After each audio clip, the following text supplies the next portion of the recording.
TFA fam, we are exactly a week and a day from the start of the NFL season, so that's exciting. Very. Last week we don't have to. This is the last week before we'll have football every single week until February, so that's exciting. Most beautiful time of the year. Yeah, and college. We have college starting. Yep, got college a starts. good game tomorrow. Florida, Utah. Yeah, Missouri plays tomorrow too. So, yeah. They don't really play anybody until they play Kansas State. I think it's like week 3. But yeah, Florida, Utah should be good. Yeah, excited, man. Best time of the year for sure. Yeah, and everybody that's drafted right now, they draft. They never feel better about their teams and their fate. Oh yeah. Just walk out, you just look at it every day. And you're like, look at that son of a bitch. Look at that. That looks great. And then after like 2 weeks, you just hate your life. It's the worst. Yeah. Yeah. So speaking of fantasy, we had the conclusion to the Jonathan Taylor situation. Wasn't traded. We had crazy Jim Irsay, apparently asking for Jalen Waddle plus. Jalen Waddle plus. I don't know what they were thinking on that one, but yeah. So he's on the pup, and even if he were to be traded now, he still is on the pup. Like there's nothing they can do. So he's out for the next 4 weeks, no matter what. And there's been a lot of talk on Twitter about, or X, as they say now, who's going to be the guy. I think a lot of people have went to Deion Jackson or Evan Hall. I think it's going to be Zach Moss, though. I think people are going to be really upset when it's actually Zach Moss, carrying the rock in that backfield. Not that Zach Moss is an exciting player. I saw somebody, I don't remember who it was, say like, oh, he finished last week with 4 top 40 performances. I'm like, oh man, that's super exciting. Top 40 performances. That really helps somebody. But I think in week 18 he did score like 20 fantasy points or something. But other than that, it was like 8s every single week. But he's probably going to be the starter for them. And I don't really have a lot of excitement one way or the other about this offense, to be honest. Or at least about the running backs. Not named Jonathan Taylor. I don't know about you. Like, I don't think there is somebody that I'm like, oh, you have to go draft this guy, right? Like, if you can get Zach Moss at like a 12th, 13th, 14th round pick, maybe, you take a shot at him because obviously running quarterbacks do tend to help, the running game and stuff like that. So, but overall, I'm just not that excited about anybody. No, like you said, especially whenever we talked about that on the waiver ad show that just dropped about like an hour and a half ago. If you guys have waivers that are open prior to the beginning of the season, if they open up, say like next Wednesday or something, you can add people. We threw a couple ads in there, but especially because of the fact we think it's going to be Zach Moss. You know what I mean? Like, it's not super exciting. I know there's a lot of hope around Evan Hall. Our guy Debro has been trying to push that train as far as he possibly can, to the point now I think he might have a restraining order against him from Evan himself. So yeah, it's not an offense I'm super stoked about. We still have to see how this offensive line is going to shake out. They did not play well at all last year. Granted, they were banged up and injured, but if it's someone you can get in the in the later rounds, someone you can not drop. I wouldn't be dropping a bunch of fab if you're in a league where you use fab for your waivers instead of just like a regular waiver priority. None of these guys I'd be going and dropping a bunch of money on. Yeah, I agree. I just don't think any of them are that exciting. So, TX 416. Best strategy for a 10-man league, half-point PPR. I'm drafting tomorrow at the 9 spot. I've been doing mainly 12-team drafts, so I'm used to them more.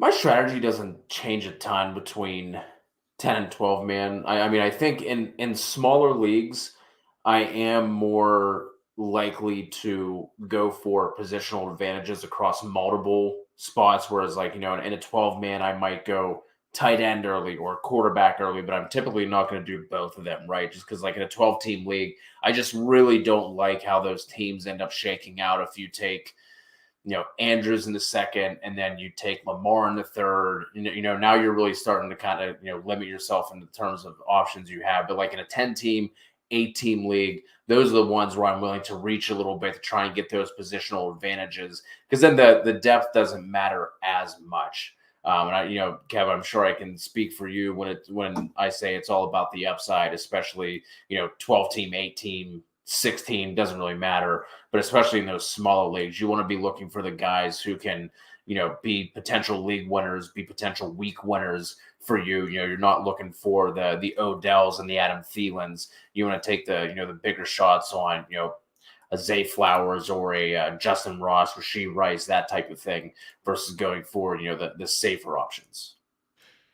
Yeah, I mean, I don't think you have to draft quarterback as early because there's more options, and it's a 10-team league versus a 12-team league. I think Yeah. waivers are going to be deeper in a 10-man league versus a 12-man league, just off of pure players that are being drafted. And so I don't think you have to really worry about his as much. And I'm not as worried about, like I said, taking a quarterback so early in that scenario. Like 10-man leagues, I mean, you'll see like Justin Herbert fall to like the 7th round in a 10-man league versus like in a 12-team league. He's usually going on like the 5th. Stuff like that. I just think you can look at some, and I also something we kind of talked about a little bit, but especially I think last night you talked about this, but like I think it really depends too, like what platform you're drafting on. I don't think that question gets asked ever. Where you're drafting, like if it's a home league draft, whatever. But like if you're drafting on like Yahoo or ESPN, there are some big edges to be had to find in those, because like I just did one on Yahoo just so we could have one for basically to try and have the waiver wire numbers for the waiver show. But I did one on there, and I was just I drafted like the first 10 rounds, and I didn't really care because it's a free league. I was just trying to do it for that. But like I was seeing players that like were going significantly later than, just because of how their rankings are set up, and so many people just follow those. And so you'll dig down deeper. You're like looking for something like, hey, where's this guy at? And like it was like Justin Herbert is one that threw me off, because like I'm like, well, he should be here by now. And then I was in like the 4th or 5th round. Then I was like scrolling. I was like, oh, there he is. Okay. So I do think those things definitely matter more than people give them credit to, because I think you can actually find a lot of edges in that. Yeah, and the other thing is, if you know the people in your league, like that's always something to, try, instead of bombing, 8 beers during your draft. Like if you really want to get an edge, try and understand how the other people in your league draft. Like, do they go after, the latest the latest fad? Are they going to be the ones who are following the zero RB approach this year? Do they love running backs? Do they go after guys on like their team, a certain college, or something like that? If you can start to pay attention, then you can really start to plan out your draft in terms of you're drafting from the 9 hole. Is that a spot where you should go? Let's say someone like a Bijan and a Monra or something, or like if you know how the people around you are drafting, it makes everything a lot easier, and you can kind of start to pick and choose your spots where you might want to reach, where like a guy might not fall to you. So that's the biggest thing is if you know the people you're drafting with, kind of understanding how they tend to draft.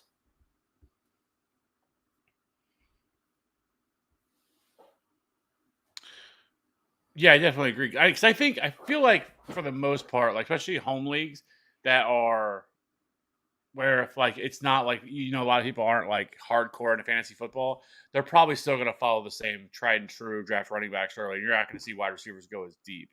Whereas in other scenarios, when if you're in a league where it's much where everybody's like super involved and everyone's like consuming content and all this other stuff and more following the crowd, then yeah, I think that it could be a little bit different. So I think those are just things to keep in mind.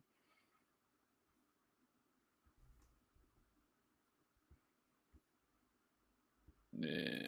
Oh, sorry. Go ahead. Now, I just wanted to give a shout out to Trace. The content is coming. We're gonna be dropping week 1 ranks in a couple of days, and then from that point on, it's just a well-oiled machine. And it's just going to be. So I would try to think of the schedule. So Sunday morning live Q&A to help everyone set your lineups for the day. Sunday night at halftime will be the first look at waivers, but Tuesday we'll be dropping rankings. Wednesday will be another live show. You guys go live for DFS on Thursdays. Tom and I will be doing props on Friday or Saturday, more likely Saturday, and then Sunday just starts everything all over. Oh, Monday there will be a defense and kicker streaming video as well. Yeah, and then I'm going to be doing, may not be every week, but for most weeks, I'll be doing a buy-sell video too. So Thinking about doing a dynasty buy-sell a couple of times throughout the season too. So yes, there will be plenty of plenty of content to be hopefully had. plenty of comments too. Yeah. CHB, I think instead of trading John Taylor, the Packers should have just traded for the GOAT, Rashad Penny. Forget Taylor. That's the real talent right there. Future Hall of Famer Rashad, the icon Penny. Hey, wouldn't expect anything less from CHB to drop the first, Rashad Penny take in there. I mean, are actually, speaking of which, did you take him first overall in your drafts? Are you taking him with a 101? You taking, Rashad Penny's getting well ahead of the market there on Rashad Penny? That is wild. I did not hear that report until a little while ago that the Packers were one of the teams that was in on Jonathan Taylor. That is interesting. Interesting to say the least. Andrea, hello. Glad to see some familiar faces in here. Guru's first bomb of the year, 10-team PPR. My squad is Burrow, McCaffrey, Najee, Devontae, Olave, Kelsey, Ridley. Rank my 3 wideouts because I know they're very close. Olave, Devonta, and Ridley. I would have them in the order that you have them listed, Guru. That's how I'd rank them. So it's a nice trio to have. Well done. Do we like Pacheco for a half PPR league? Yeah. He's been cleared for contact. Got a little 1 snap of the preseason in week 3 of the preseason.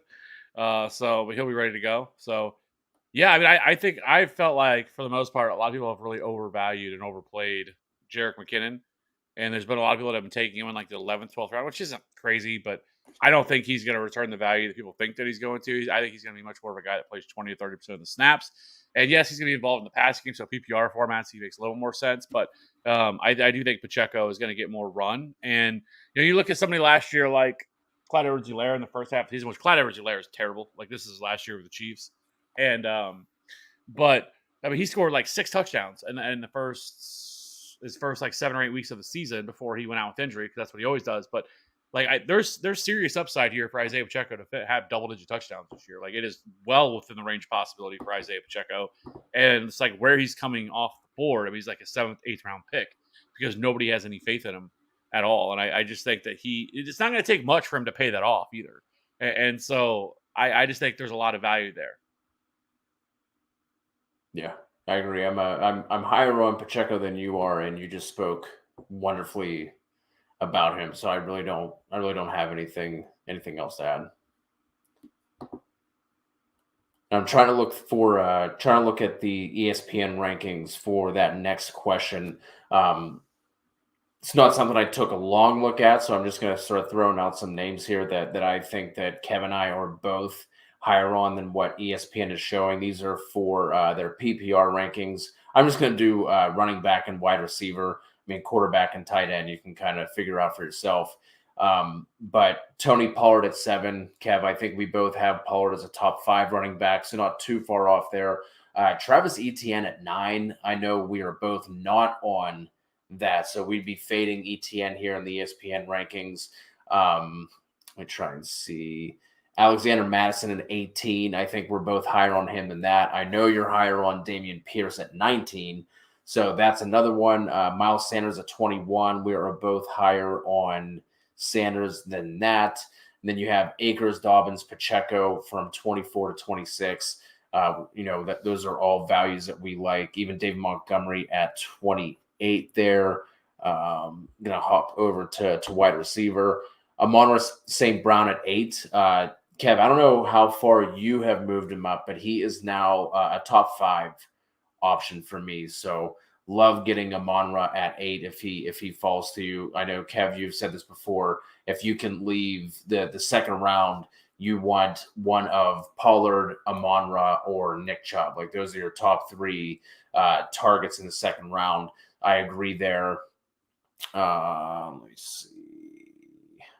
Calvin Ridley at 19. I think we're both a little bit higher on Calvin Ridley than 19. Were you going to say something? I was going to say, I don't know if you said it or not, but Javonte Williams goes RB 30 on ESPN. So that's. I didn't even make it that far. That's ridiculous. Yeah. Yeah, that's a huge one. He should be. Kevin, how far did you move Javonte up? Like 16? No, I have him at RB 13. Okay. I started to get a little crazy and almost put him inside my top 12. I'm like, I don't think I need to go that far. Like that's just a little hot. So I was fine with him at RB 13. Jahan Dotson at 37. Jordan Addison at 40. Those are both picks I like. Zay Flowers at 51. He should be way higher than that.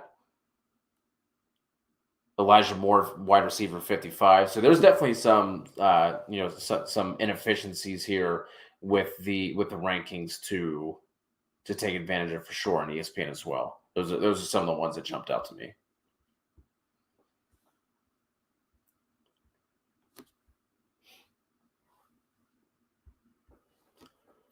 Trace, would we drop a second defense to pick up Rashee Rice or Ty Chandler?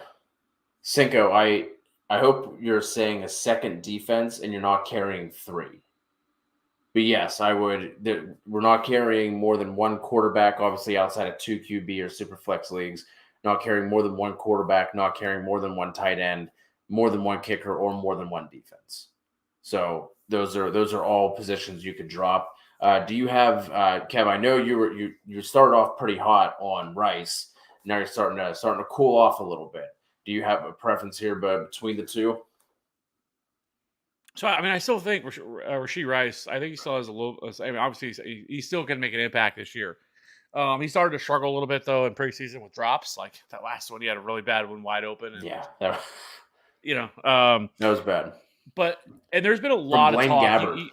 Yeah, well, even from the Chiefs front office, Andy Reid has talked even just recently that they have really high expectations for Justin Ross, and they think that he's going to have a big impact for them. I think he brings something different to the table than what the other guys do. I think he's going to be somebody that could really utilize inside the red zone, and so he's somebody that I really wouldn't mind stashing just to kind of see over the first couple of weeks, see how they're going to they're going to utilize him, right? Because he could be somebody that gets a bigger share of this offense than what we really expect. We know that Justin Ross, while to some people might have been a pipe dream, he had real talent at Clemson. He wasn't just some guy that kind of came out of nowhere. He was legitimately thought of going to be a guy that was going to be a first or second round pick, something like that, had that potential before he 100%. suffered injury. And so the talent is there with Justin Ross. And so at this point of the year, I want to just grab guys that, especially because the biggest unknown is we've seen it almost every year. It feels like there's a guy there's players that oh, okay, well, we misjudged this situation. This is how this is going. I can remember a few years ago, was it Philip Lindsay? Nobody was expecting this guy to do anything, and then all of a sudden he was getting the starting role and everything else in the offense. And so there's going to be guys week one that are available right now that shouldn't have been, and then end up. So I want to try to go out and get those type of guys. That's why we did the week one's rankings video, was to try to identify some of these players that are widely available in leagues that shouldn't be, that are probably going to be top waiver ads after week one. And so somebody like Justin Ross would be something I would want to take a shot on. Ty Chandler is the other guy that I think is another player that we should definitely be taking a look at, because it's not impossible. As much as I like Alexander Madison, mainly because of the role that he should have, but it wouldn't shock me if this ended up being a Mike Davis situation, right, with him. Everybody thought Mike Davis was going to be this next great thing, and then he is until he isn't, right? And so Ty Chandler has the potential to be a league winning type player if this doesn't work out for Alexander Madison. Alexander Madison's probably going to have a long leash, but if he doesn't, then somebody like Ty Chandler, I think, can even have standalone value as the pass catching running back here in this offense as well. But yes, you definitely should be dropping. You should not be carrying a second defense. As a matter of fact, like if you didn't have to, which I guess that to this point it probably kind of Yeah. not really worth it. But a lot of times I always say like don't even draft a defense, just pick one up right before the season starts. But now we've at waiver or teams have already made other roster cuts and everything else, and so it's not really as important now as it would be like you drafted like a couple weeks ago and not really even needing one. Yeah, and I really, really like what the Steelers did on defense, kind of overhauling the secondary. But I would drop the Steelers here because the Saints just have an absolute breeze of a schedule this year. So the Saints would be my pick there, and I would drop the Steelers. Riley, appreciate you rocking with us. Bro, somehow I don't doubt it. I don't think that I don't think this is a joke. So CHB, I'm sure that actually did, sure that did happen. Will, what is going on? Kyle Ellis, do I trade Lamar, Amari Cooper for Deckler, Eckler, DK, and Watson? 10-team PPR running backs right now are weak.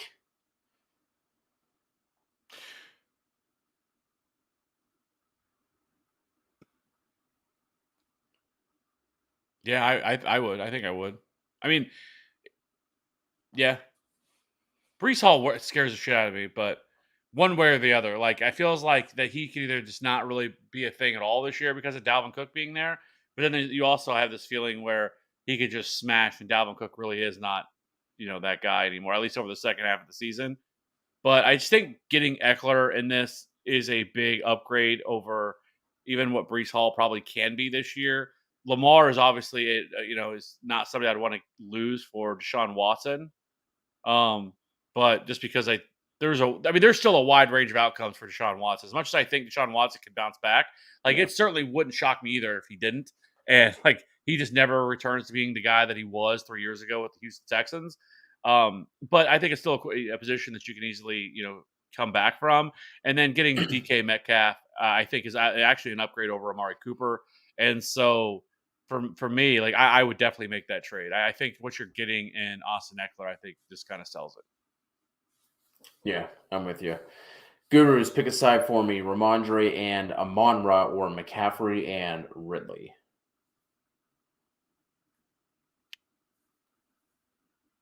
I want to say Ramondre's side, but I think Amon-Ra and Ridley have similar upside. Like I don't think it should be crazy if Ridley finishes as like a top 5, top 8 option. Same thing for Amon-Ra, but I have McCaffrey, comfortably ahead of Ramondre. So I'm going to take the McCaffrey side.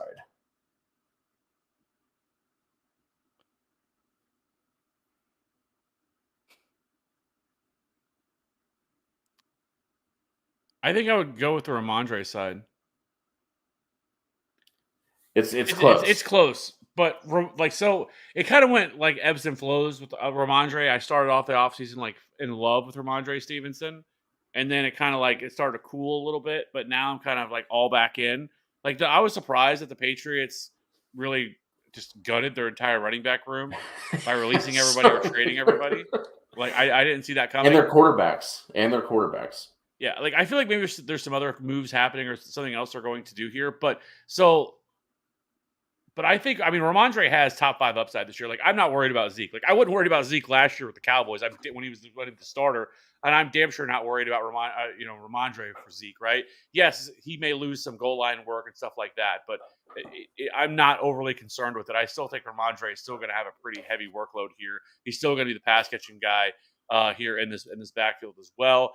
And then Ridley has the other downside of like, yes, like I think Calvin Ridley has a really good ceiling, but there's also a pretty a floor here as well with him for somebody that's been out of the league for as long as he has, and maybe he doesn't quite hit that ceiling. Maybe he finishes like a high end wide receiver 2, where Amon-Ra, I feel like Amon-Ra, like he could actually finish as the wide receiver 1. Like I think he's a dark horse candidate for it because the amount of targets that are coming his way. So if this was like a full PPR, I want the Amon-Ra side. Like I think the ceiling is so high with him. So we're split there. Sorry to help you with that one. Would you trade Kenneth Walker for Mixon or Pierce or keep Walker? Either one. Kev, do you have Pierce? I know you're really high on Pierce this season. Do you have Pierce or Mixon higher? I would do it. I would do it for Mixon for sure. I have Mixon as like a mid RB1 option. I just think with the fact of Samaje P Ryan leaving, we saw Mixon pretty heavily involved as a pass catcher last year too. And obviously the offense here, right? Like I give Mixon the nod over Pierce because of the offense he resides in. So I would trade Walker for either of them. Mixon would be the guy that I would go after. I'd want Pierce. I have moved Dameon Pierce is my RB10 right now, and Joe Mixon is my RB11. So So either way, yes, for either one. I think there's a possibility that Zach Charbonnet could outscore Kenneth Walker in fantasy this year. It's one of my hot takes for the season. Cinco again, hurting a tight end, got Knox and Jawan Johnson. What do you guys think with those two? Hurst is on waivers, so we're definitely dropping Knox. Jawan Johnson is someone we talked about on the waiver show last night. We like him. If you want to, if you want to roll with him, no harps with that. But the guy to get is Sam Laporta. That's the guy you want. I'm assuming Laporta is going to be on waivers. He's the guy I would want over Jawan Johnson. If he's not available for some reason, I think Jawan Johnson's fine. absolutely, I totally agree with the Sam Laporta hype. And yes, I want no part of Dawson Knox. So with Dalton Kincaid now there, spent heavy draft capital on him. I just don't know how much usage that Dawson Knox is going to see. DJ Moore for Dameon Pierce. Yeah. Yeah. Whew. Cav, did not see that one coming. You've been a DJ Moore guy, right? I still am. Yeah. I like DJ Moore, but I just love Dameon Pierce. Like I think people he's in an offense that people really aren't all that excited about. And I understand that with him, but like we've seen it all preseason. Like he has literally been the absolute workhorse of their offense. And I get it's just preseason, but the main things that I want to take away, especially with stuff like this, is like how he is being utilized. Like how many snaps is he playing? It's like he literally played almost the entirety of every snap with the first team offense. Like he played like it was like 85% of the snaps in the preseason. And I don't think anything's going to change in the regular season. And their offensive line is improved. Titus Howard is dealing with a little bit of a hand injury, but it sounds like it shouldn't be that long before he's back in this offense. And so I think the Houston Texans offense is going to be better than what people think that it's going to be. Not that I think they're going to be like some playoff team by any stretch of the imagination, but I just think this offense is going to be better. And I think Dameon Pierce is going to be the engine that makes this offense goes. And so, like I said, I have Dameon Pierce ranked right now in my draft rankings inside the top 10. So there you have it. Mark Brunell got the 6th pick in one of my leagues, 12-man PPR league. Is it worth drafting Bijan at 6 if he's available, or is it risky? Also considering Nick Chubb. I just want to speak on the Nick Chubb thing. I've seen him like as high as like RB2 or RB3 in PPR rankings, and I just can't get there.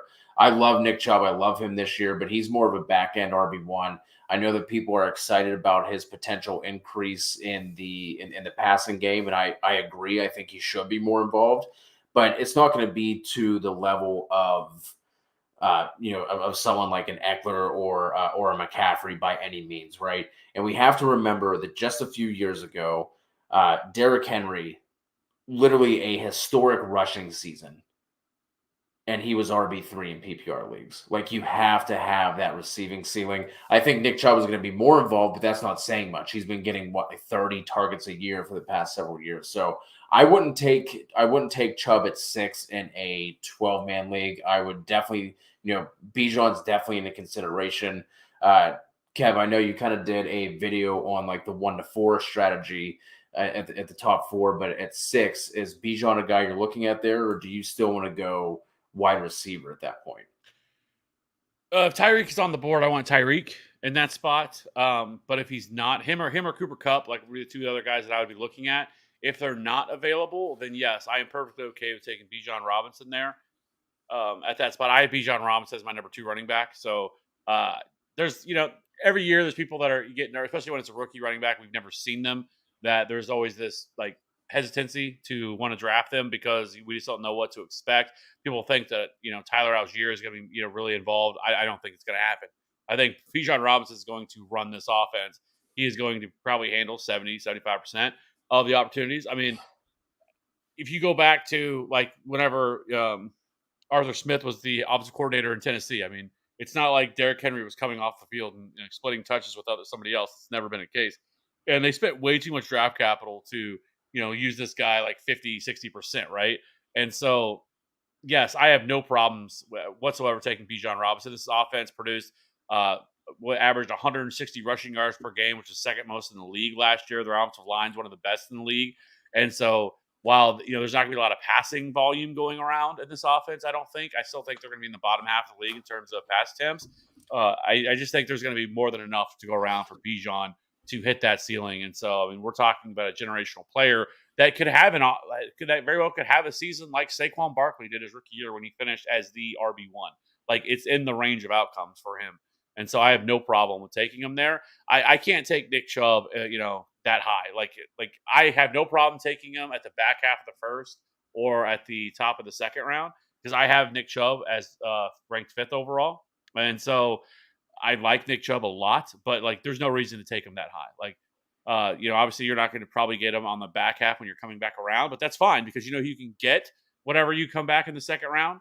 Whenever your picks back up, go Tony Pollard or you go Amon-Ra St. Brown. Like those are the two guys that are there. If either one of them are there, I'm drafting them. And if those guys aren't there, I'm going to go with Garrett Wilson or AJ Brown. One of those four are damn sure going to be there when you pick. And I would rank those Tony Pollard, Amon-Ra St. Brown, AJ Brown, and Garrett Wilson. Like that's how I'd want them. And if any one of them there, I'm just going to go right down the list. Is he here? Yep, I'm taking that guy. That's how I'm going to go. Yep, I'm with you. Itty bitty South City, 650. Good to see some familiar names. I'm really struggling with that word tonight. Good to see these familiar names and faces in here. Half point PPR. We got Geno, Chase, Smitty, Moore, Dotson, Elijah Moore. Then we have Najee, Akers, Hall, Dion, Hunt, Ferguson, Dolchich. Any thoughts on an upgrade? Sam Laporta at tight end. I mean, obviously you're stacked at wide receiver. I think your running backs are fine, especially if Hall can be like the guy, like Kevin's saying, like especially like second half of the season. The one that sticks out is obviously tight end. I would again, Laporte is the guy that I would want. I would want Juwan Johnson over those two names as well.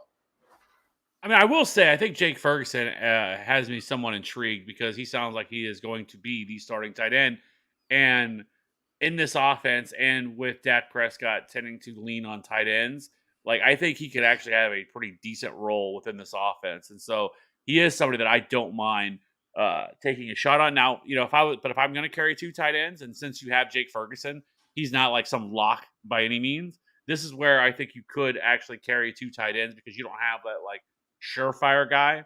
Then if I did, I'm cutting Greg Dulcich. Like, it sounds like they don't really love Greg Dulcich as much as the fantasy industry loves, or even myself love Greg Dulcich. They went out and brought in the old trusty Adam Troutman. I remember that, because that's what Sean Payton loves. So they brought him in. I'm just waiting for them to bring Traquan Smith back or over to the Denver Broncos. But Sam Laporta, if he's there, like yes, I would add both those guys, and then you can make a decision from there. But overall, this team is very good. I really like this team. Yeah, in a good spot. And then I would also, if Laporta is out there, just keep Laporta. Don't get a second tight end and then pick up another, wide receiver or a running back. Like that position is going to be much more helpful because at that point, if Laporta doesn't work out, you're going to be probably streaming for the rest of the year anyway, unless there's there's a waiver wire tight end that pops up that you just ride with for the rest of the season. Living proof, done 100 plus drafts at the 12 spot. I'm in a 12-man full PPR. Going Pollard for sure, but do I go Sun God, CD, AJ Devontae, or Garrett Wilson? Leading Devontae over Sun God. May just go Amon-Ra. Well, if you've been listening, Living Proof, we've answered this, I think, a couple of times already. We were both very, very high on the Pollard Amon-Ra combo. for sure. So if you're getting there, I love grabbing both of those at the back end. Connor, league mate dropped JSN. He'd be a ninth round keeper next year. We have 500 to auction for waivers. How much would you spend on this first year with waiver auctions? I don't know what to do. Kev, you're the keeper guy. Do you guys play with the fab budget, or is it just straight waivers? Oh no. I've been trying. I've tried the last 2 years to get that switch to Fab, and most people in this league are like 30s, mid 30s, upper 30s. Some people, there's my dad's in it. He's almost 60. They don't like to change. It's been like this though. It's like, well, it's always been like this. Why do we need to change it now? I'm like, oh, maybe because there's a better way to do it. But anyway, it's crazy too because JSN is back at practice, and so like he came back to practice today, and so he sounds like he's not far off. And so, and in a keeper league, yeah, I mean JSN, like I don't, it's tough because you're obviously going to need some money to, to play with, and I don't know if you're going to find anybody that's better than JSN that's going to hit the waivers this year, right? Like, I mean, somebody that has this type of ceiling and how good he could be, and within this offense, and so I would say at least 30% on someone like this. Yeah, like you said, the chances of someone else, like knowing at this point what they are, right? Like there could always be your Tim Hightowers, your CJ Andersons who come in who end up being league winners at the end of the season. But we know right now JSN is a really talented wide receiver, right? So I think I'm with you, like that 30% mark. So like what I can't do math like that in my head. My brain doesn't work that way. But whatever 30% of 500 would be, that's what I would go with. Yeah, I think you're on the right track.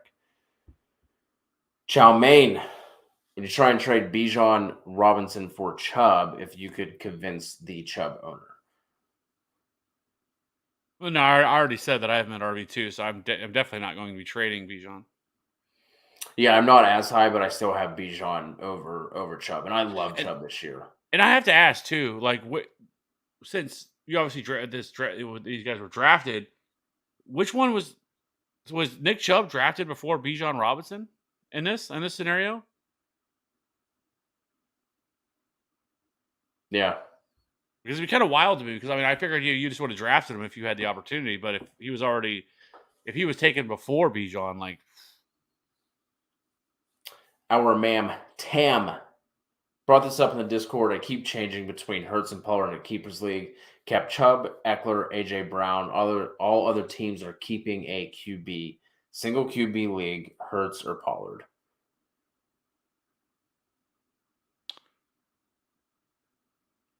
I feel like now that if you know that all the other teams are keeping a QB, well, maybe you could just redraft Hurts then. If all the other teams are Tam, do you know your draft spot yet?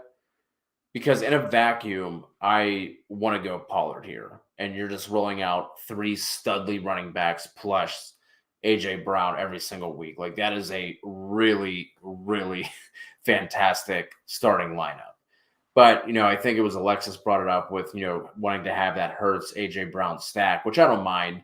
But I think there's probably more value with Pollard, and the fact that every team is already keeping a QB. Like I think I would just try and just redraft Hurts if possible. I'm surprised every time. Like I have no, I totally would see because like in our keeper league I've been like Josh Allen, Jalen Hurts, probably Justin Fields, Mahomes, maybe Burrow is all going to be kept, but like that's about it. Like everyone else is pretty much going to hit waivers because, especially in a single quarterback league, like the tough part is though is we know how much of a cheat code Jalen Hurts can be, and how much big of an upside that he brings to the table in this situation. But I do ask this question, Tam, because I know like in like my keeper league that we're in, like we can trade. Like our team is our team all the way up until the point of we have to submit our keepers, and then obviously then you just have your keepers left, right? So like I could go right now and I can go to something like, hey, I want to trade you, all these players or this player or whatever for these players. If you can make a trade now I might lean to do something like that to free something up, because somebody that in a keeper league that I would be really wanting to trade is Austin Eckler. His situation is going to change dramatically after this year, because he is going to be a free agent. Now it's possible the Chargers could franchise tag him, but he's going to be 29 years old. He's hitting that age apex, and so in a keeper league, kind of like a dynasty league, you want to try to get out early because you don't want to be holding the bag for a player like him if you don't have to be. And so Austin Eckler still has a ton of value. And so if you can make trades right now, maybe you look to trade Eckler, and then you can actually keep, somebody like, AJ Brown, Pollard, and Hurts, and you can actually keep them all, and then maybe you can flip something for Austin Eckler, because I think it's possible you could take, like, and it sounds crazy to do this, but I'm probably about to do this now, and like I've done it in the years past to acquire like big name players because I can only keep so many players. And what you do is you just take like a ton of players, right? And just like, hey, I want Jamar Chase, so I'll give you Saquon, Travis Etienne, and something else. Like, I know it seems crazy on the surface, but I can't keep some of those players anyway.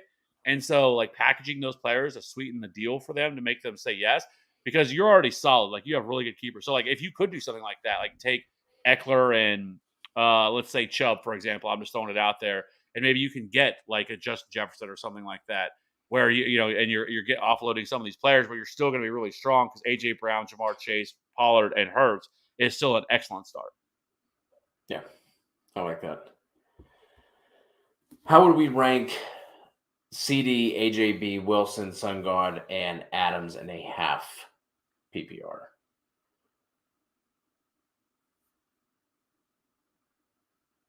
Sun God. I'm with you. Well, actually, I'll tell you. So it would be Sun God. I would have AJ Brown next. Yes. Oh yeah. Okay. AJ Brown. Yep. I have Sun God at 6. I have AJ Brown at 7. I have Garrett Wilson at 8. CeeDee Lamb at 9. Devontae Adams at 10. Anybody else? No, okay, so I have it Amon-Ra, AJB, Adams, Lamb, and then Wilson. Is how I have it. Our first Rate My Team coming over from James Johnson on Twitch. 10-teamer. We got Hurts, Waddle, Cooper, Pollard, Madison, Pitts. Super flex is Justin Fields, and on the bench we have Ayuk, Evans, Rashad White, Isaiah Pacheco, and Sam Laporte. A+.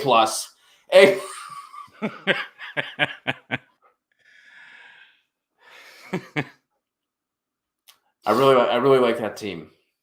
I mean, having Hurts and Justin Fields in a super flex is really nice. Waddle is your wide receiver 1. I'm good with. I think he can finish as a wide receiver 1 this year again. We've been talking a ton about Pollard. We both like Madison. Pacheco there on the bench is really nice as well. And Rashad White. Yeah. So having some of that depth to give you some options to the point where you might be able to, take Cooper in one of your bench running backs and get an upgrade there at wide receiver 2. I mean, I'm fine with Amari Cooper as your wide receiver 2, but if you can make that a little bit stronger to maybe where, Waddle is kind of quote unquote your number 2 wide receiver. But as of right now, I like that team a lot. Yeah, this team is really. I'm a fan. Like, if I come away with a draft with this, especially the super flex, I'm feeling pretty good. Ashton wants to know, at what point are we willing to take JT? I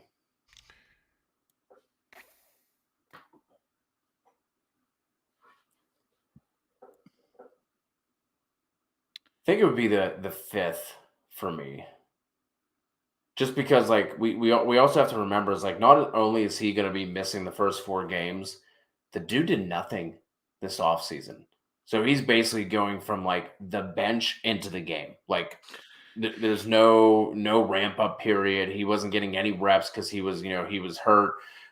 How hurt he was, whether it was legit or not, like who knows. But that's what worries me a little bit. I think at this point, I'm going to let someone else take JT, And then once he struggles that first game back, you know what I mean? Because that's going to be really hard for him to come back and just be JT again week 5, right? And then, especially if that team starts to, struggling a little bit, maybe they're, at that point sitting at, 2-3, whatever the case may be, 1-4, then you're going to be a lot more willing to send JT off. So I think what I would be doing is let someone else take him, and then maybe start kicking those tires like week 3 or so, week 4 before he comes back. And then especially if he doesn't look good week 5, then that's when you make another offer. Yeah, I moved him down to RB 18 is where I moved him down to because of the 4 games missed. So, which is fifth, right around round. that 5th, 6th round range, 4th round, and where it back in 4, somewhere right around there. The other thing that worries me with him is if he doesn't get moved is how it feels like very much where he's going to continue to play this out like where he's hurt, right? Like I honestly feel like if he would have been traded, he'd be back week 1. Like he'd be ready to go week 1. So I just don't know what to expect. This feels like a situation where he's going to play this out all year, where he doesn't play that much, where he knows he can't sit out because he won't accrue a year and he doesn't want to lose money, especially for somebody that hasn't really earned a lot of money. And so he's, just basically just doing a silent protest of sitting and playing this out. And so I think there is a shot he still gets traded this year, but if he doesn't, then he just feels like a very risky pick.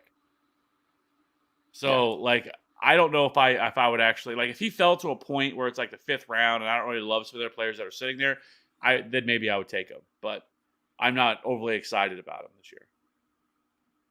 Our first start sit question: Watson or Dotson in the flex?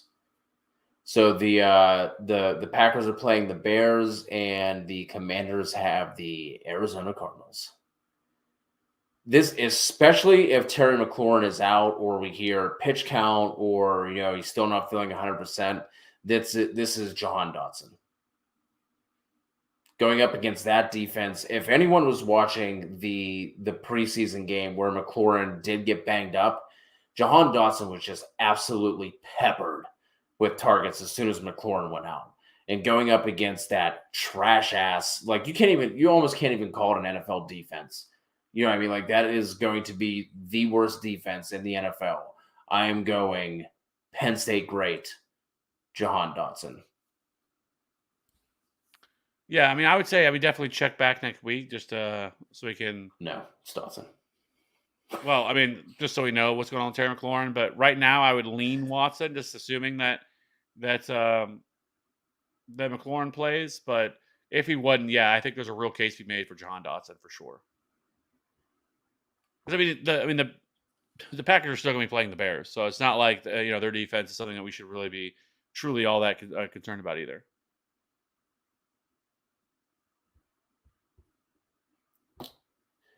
Yeah, Risa, we got you. We just tend to get a little long-winded and behind on some of the questions, so we promise we never leave alive until all of the questions are answered. And at times that has meant 2.5 hour, 3 hour long streams. So if we're not getting to your question, we're not looking past you. Just check out where you are and what question we're on, and we'll make sure to get to all of you. Except that one time. Except that. Except that one. That was still the funniest time ever. It was out of control. It was I don't know. It was probably almost 1 a.m. or something, my time or something like that. It was. Yeah. The questions were not stopping. Usually we get to a point where we catch up to them all, we kind of answer them, and we were able to get out of there. They were still just coming in, and Cody just got to the point, and he was just like, "This is stupid," and end stream. I'm like, "Oh my god, did you just do that?" I can't do this anymore. This is dumb. Bye. Yeah. Well, there was one time. Yeah, and that was a 4.5 hour stream. So yeah. So, well, we'll make sure we get to all of them for sure. Please hit us with a sub and a like if you have yet to do so. Gurus rank Burrow, Fields, T-Law, and Herbert. So T-Law last.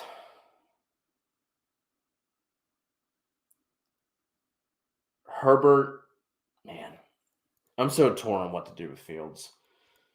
Because So last year I kept saying like, okay, this rushing production can't it's unsustainable. It's gonna stop. And then he just kept putting up 35 burgers every single week and passing for 102 yards.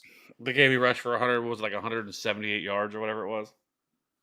It would be Fields one for me, and then I would probably go Burrow, Herbert, and Lawrence. But it's really close between the Burrow, Fields, and Herbert range. Like, Yeah, not it's that I'm like really close. low on Trevor Lawrence, but I have Trevor Lawrence at 9, but I have Fields at 4, Burrow at 6, and Herbert at 7.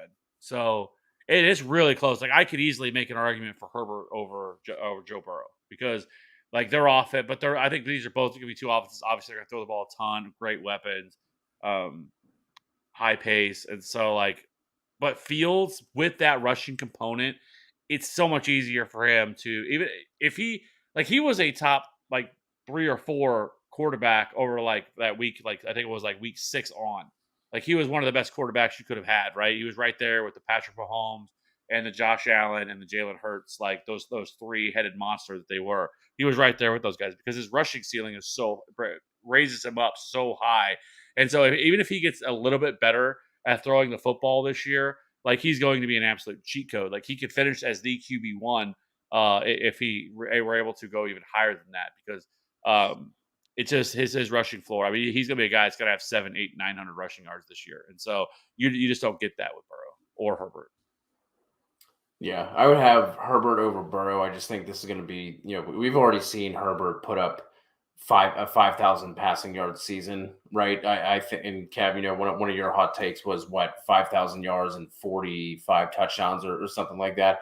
That sounds wild, but that is well within the range of possibilities. So I have Herbert over Burrow because of that. They're super close. Trevor Lawrence, I just don't think has that high of a passing ceiling compared to Herbert and Burrow. So he's a little bit lower, but I really like Trevor Lawrence. Like if I'm in a league where quarterbacks are flying off the board and then Trevor Lawrence is kind of sitting there and like no one's taking him and like say like the 7th or something like that, I'm fine with taking Trevor Lawrence at that point. He's kind of like, if you miss out on Herbert, like Herbert's kind of the guy that I want to get because the top 4 or 5 go like much earlier before him. If I miss out on Herbert, Trevor Lawrence is the guy that I'm targeting next, but I do have Lawrence in a tier below that. Proof kind of talked about this already. We'd be waiting until like the 5-6 turn to be looking at JT just with some of the it's just a really risky pick to be taken there. Back to my question, Tyreek, Jefferson, and CMC are gone. Doing keepers, they got kept. Are those the only 3? Brunil, let us know, and then we'll come back to this one. If you're still rocking with us, let us know if those are the only 3, because that's especially in a 12-team league for only 3 players. If it's a keeper league, like Bijan is like he should be the first guy off the board from there. Like he should be the number 1 player drafted in a keeper league, assuming that. Well, I don't know if did they say Chase? Did he say Chase? No, it's just unless there were other names dropped after that. But I'm not saying that. But if Christian McCaffrey was sitting there and Bijan was sitting there, I'm taking Bijan Robinson in a keeper league. In a keeper, yeah. Yes, like it matters so much. Now, I would take Justin Jefferson and Jamar Chase over Bijan probably in a keeper league. Yes, but that would probably be like that's the list. Like that's it, and then it's Bijan from there because just because of how much value you're going to be getting out of him, and so yeah, I mean Bijan it would be easily for me. It's in a landslide. Like Bijan in most keeper leagues should be the number 1 player taken. Yeah, absolutely. Reborg, thoughts on Gabe Davis ceiling versus floor? I think we saw that last season, right? He had the one game against the Steelers where he just absolutely went off. Now he was banged up, right? So like that played a part into it. He was kind of injured for the rest of the season from like, what was it, week 3 or 4 on. The only thing I think we can just expect more of the same, honestly, like especially with all the reports of Kincaid being moved all around the formation, being put in the slot, put in motion on, being lined up in line as well. I think that's going to eat into Gabe Davis because the big thing with him last year And the reason why he was like a round 4, round 5 pick is because it was, who else are they going to throw to other than Diggs? But now they do have someone else. They spent that high capital on him. We've been getting the reports that go along with the uses we were expecting from him. So I think it's going to be more of the same. Maybe that floor is a little bit higher as long as he's going to be healthy. But I think it's going to be more of, he pops off 3 or 4 times in the season. Then the rest of the time you're kind of left with, like, let's say like a 7 to 9 point performance from him.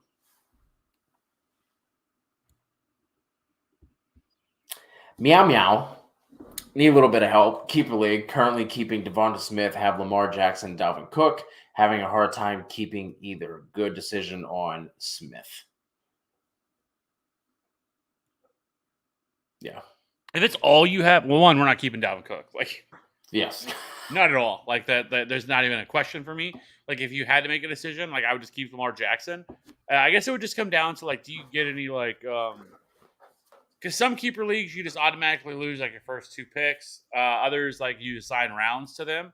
So I think that's what would play a role for me. Like, because I have no problem with keeping Lamar Jackson. I don't mind keeping a quarterback in a keeper league, even if it's a 1 quarterback league.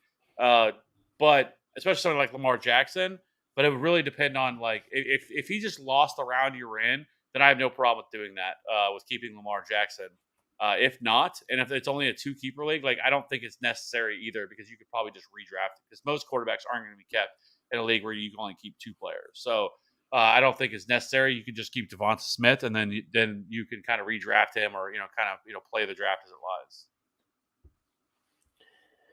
Another keeper question. I feel like this is the most keeper action we've gotten for any of these streams. Seems like keepers are alive and well this year. I keep talking about it. Like, every year. Well, it's hard to, like, it's so hard to create content around it, because, like, everybody's league so is many different ways. Yeah. And so, like, you need almost, like, that's where I was like, oh, maybe if I just created, like, something where I just kind of talk about them, and then, like, just where people in keeper leagues could find the video, but then, like, just really use, like, the comments to be able to answer all the questions on it, because, like, it's so hard to be able to just provide keeper blanket content. Yeah. Right. So we have a 12-man full PPR, 1 flex spot, 3 keeper league. Kept CMC, CD, and Josh Allen. Had pick number 2. Have Devontae, Christian Watson, Monty, Gabe Davis, Jalen Warren, Tyler Algier, Marvin Mims, Mingo. I don't think there's anything else to it. So we're rolling out, obviously, CeeDee Lamb, Devontae Adams every single week. CMC. I like David Montgomery at in a 12 team. If he's your RB2, like, I think that's fine. I talked about Warren and Algier on the waiver show, so I like having those guys stashed on the bench. Kev, you talked about Marvin Mims being your number 1 waiver wire ad at this point, so I dig it. I can get behind this. I like this team.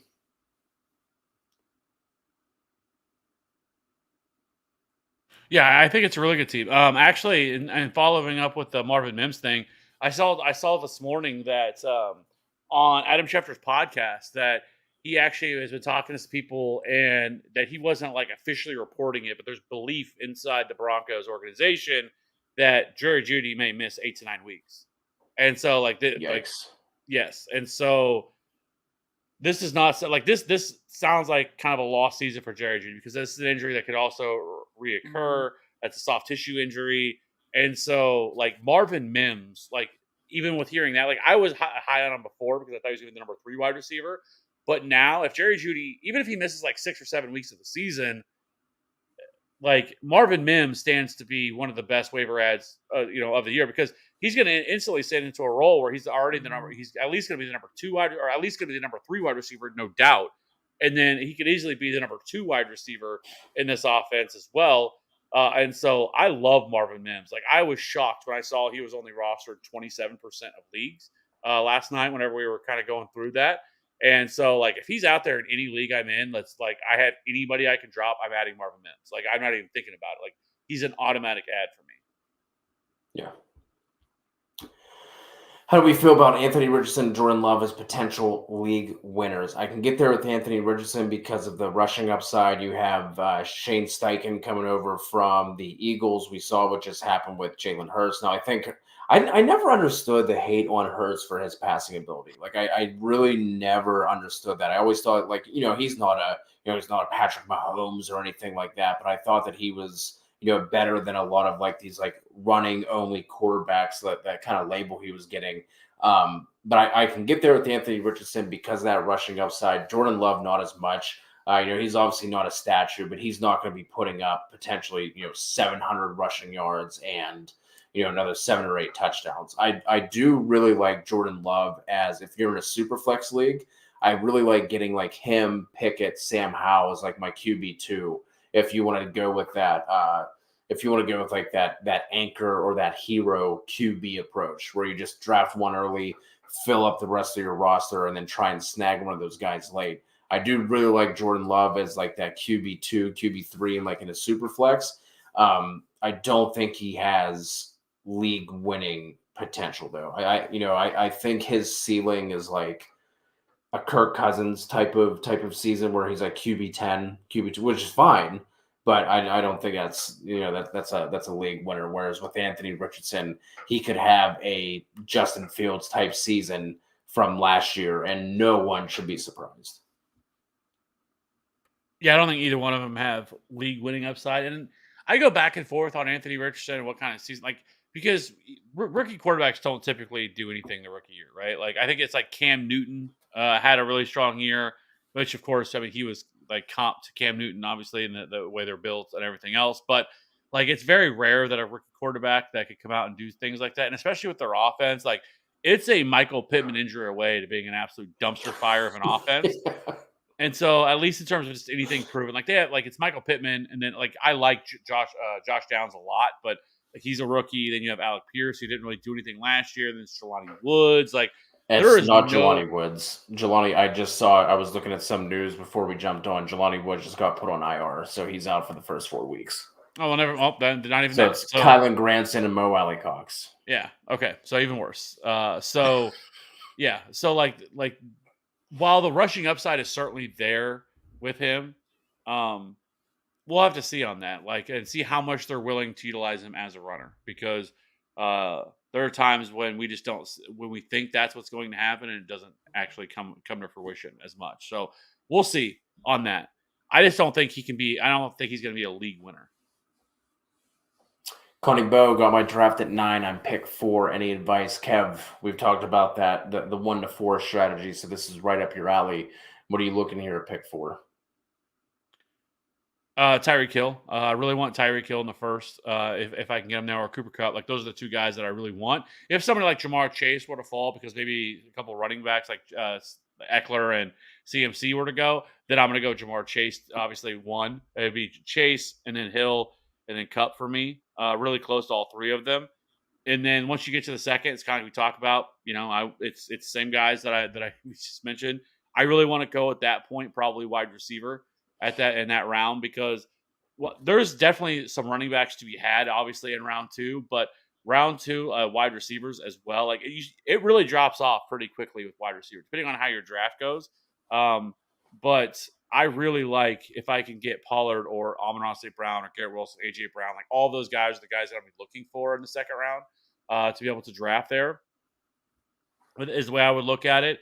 And then what I think you can, because you can start with running backs. Like you have Dameon Pierce, who I've talked about a ton, who's still going in like the 4th or 5th round. You have Jahmyr Gibbs, who I think is a really solid value at his price. I think he's somebody we should be looking at. Alexander Madison. And then you got guys like James Cook and Isaiah Pacheco, which we mentioned. Javonte Williams. I'm still all about Javonte Williams. Like all these guys can be had in like that 4th, 5th, 6th. And then Javonte in like the 7th, 8th, James Cook in like the 7th, 8th round. And so there's still a lot of value there. So I really want to try to hammer wide receiver early, and then even trying to get a quarterback or a tight end early there if you can. I also in those ranges, and then like I said, just start hammering running back because there's a lot of value there at running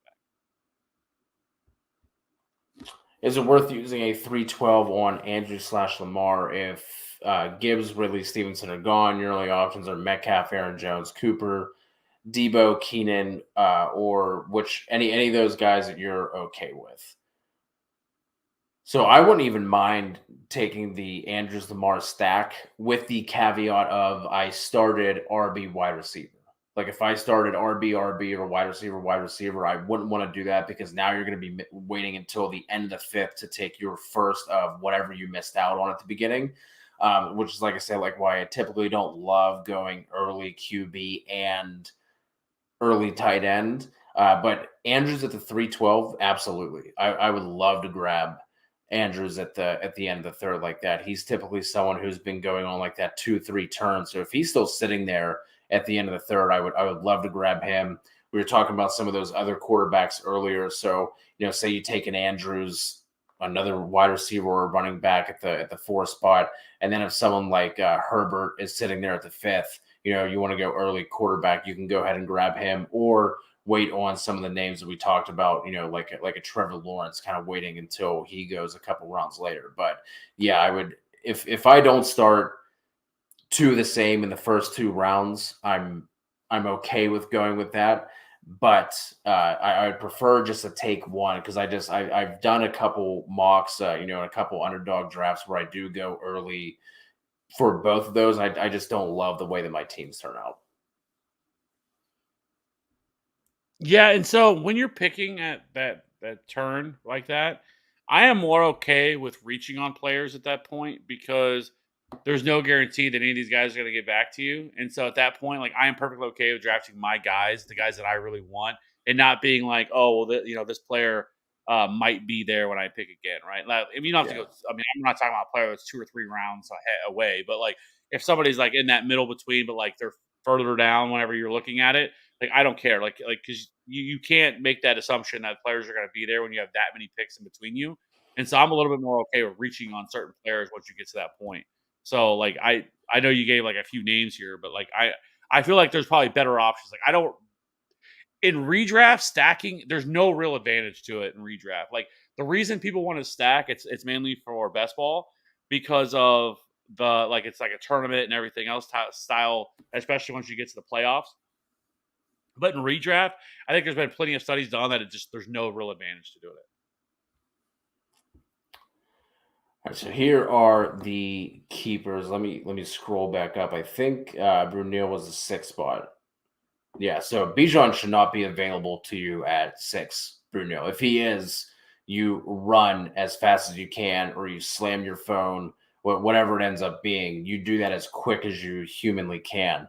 But he's not going to be there, or he shouldn't be there. So we're looking at the players that are kept so far are Burrow, Devonta, CMC, Jefferson, Pollard, Hurts, Mahomes, Kelsey, St. Brown, Barkley, and looks like Bruno kept Hurts.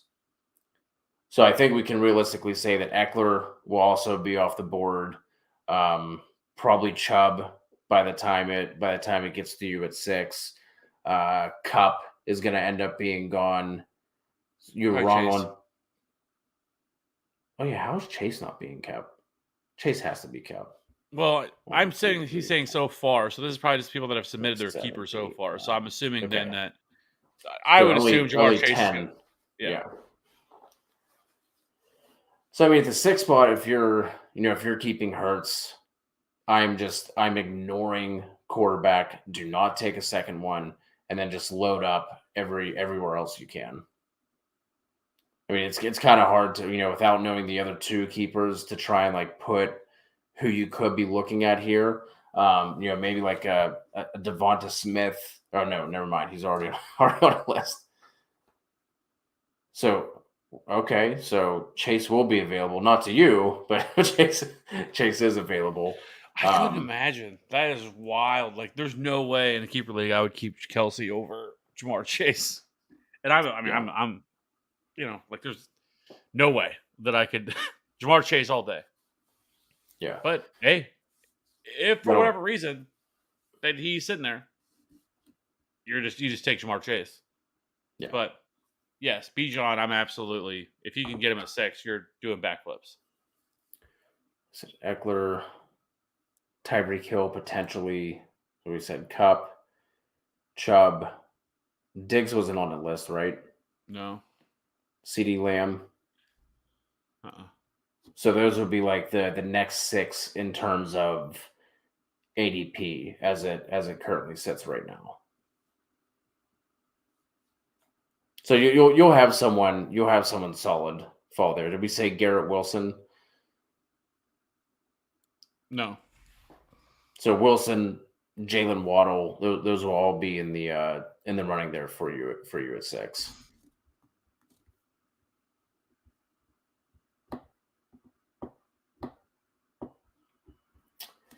Is it worth giving up more than I should in order to secure the Mahomes Kelsey stack? Would you give up? I'm assuming giving up Burrow, McCaffrey to get Mahomes and Aaron Jones. No, I'm not trading Joe Burrow and Christian McCaffrey for that.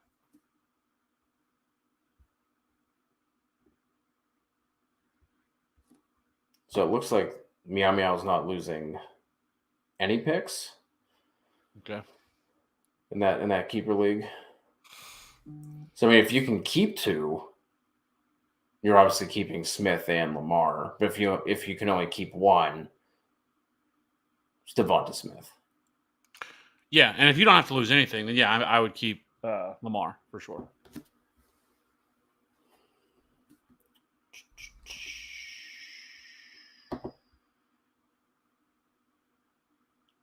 This is 100% Lamar Jackson for me, Tim. Yeah, agree. I think Lamar can finish as the QB1 this season. Like I'm really high on that Ravens offense and the potential of what it could be. Alexander, 12 team First. PPR. Yeah, pick 12. CeeDee Lamb, Amon-Ra, Damian Pierce, Keenan Allen, Daniel Jones, Darren Waller, Khalil Herbert, DeAndre Swift, Michael Thomas, Miami defense, Dalton Schultz, kicker, Graham Gano. Oh, okay. And then looks like he just put it out in roster form here. And then on the bench, we have Schultz, Quentin Johnson, Deonta Foreman, Tank, Russ. I don't think I'm missing anyone else from that next. For the next one, you already didn't talk about. How do you feel about the team? Depending on who would be out there, like I don't love Deonta Foreman. Like he's going to take injuries and stuff like that to become a thing. Like I don't see him starting over Khalil Herbert, and I don't think if they decide to switch from Khalil Herbert, I think it would go to Roshan before it went to Deonta Foreman. So like a lot of things would have to happen for that to take place. And so I don't think you need Deonta Foreman. So like if you go and watch the waiver show we just did, like I know you listed a ton of running backs that you should be looking at. Look to add, I would rather have over Deonta Foreman. Like I'd have to get pretty low down the list to be able to want to have him. And so for him, I probably would look to swap him out before the season starts. And especially you already have Khalil Herbert, right? And so like we don't even need to. You don't want to. You never want to handcuff your own players, in my opinion, because you're just betting against your own guys.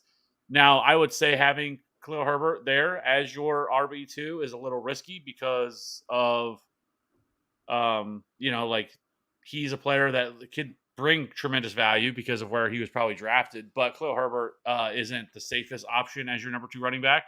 So that's even more reason I would be looking to add some other players. But overall, I mean, Daniel Jones has been slept on all offseason. Like nobody's talking about this man. Like he didn't rush for 700 yards last year and they didn't add better weapons.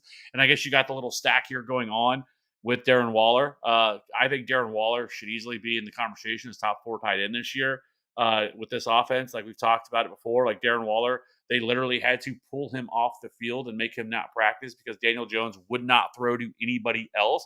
The same thing happened in a preseason game. He literally targeted him like 4 or 5 plays in a row and they pulled him off the field so that he would try to target somebody else. Like he is going to see a massive amount of targets here. So Darren Waller, I think could easily finish as a top 3 tight end this year.